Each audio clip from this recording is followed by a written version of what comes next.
आज आमचे मित्र ज्येष्ठ पत्रकार मारुतराव राशिंकर यांच्या चांदेगाव येथील वसुंधरा इको पॅकिंग या कारखान्यास आम्ही भेट दिली आणि या ठिकाणी पॅकिंग कसं केलं जातं, कागदी पिशव्या कशी छपाई कशी केली जाते हे याचं आम्ही माहिती घेतली।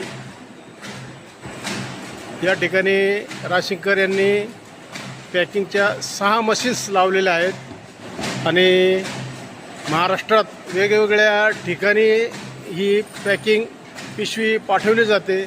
अगदी मेडिकलपासून ते हॉटेल व्यवसायापर्यंत अशा पिशव्याचं पॅकिंग या ठिकाणी तयार करून पोहोच केलं जातं। अशा प्रकारे हा व्यवसाय इथे सुरू केलेला आहे।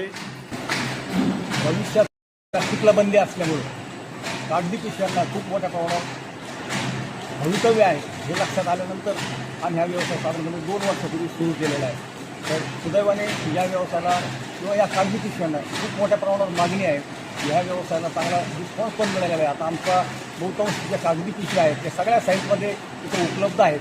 त्या हॉटेल, खानावळी, पुणे, नाशिक, औरंगाबाद, उरुळी कांचनला बराचसा आमचा सप्लाय होतो। औरंगाबादला जातो, बऱ्याच ठिकाणी आता हे जायला लागले। उरुळी कांचनला जे रोपवाटिका आहेत मोठमोठ्याला, त्या रोपवाटिकांना ह्या आमच्याच पिशव्या जातात इथून।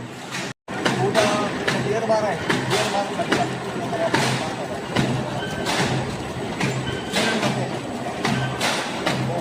सगळ्या साईजच्या पिशव्या बनवल्या जातात।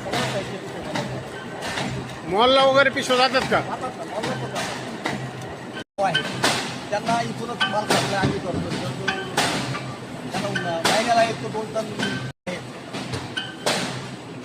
पुण्यात त्याच्या मटन खानावळी आहेत, त्यांना सुद्धा आमची पिशवी जाते। मेडिकल पाऊस होतो, मेडिकल स्टोअरसाठी तो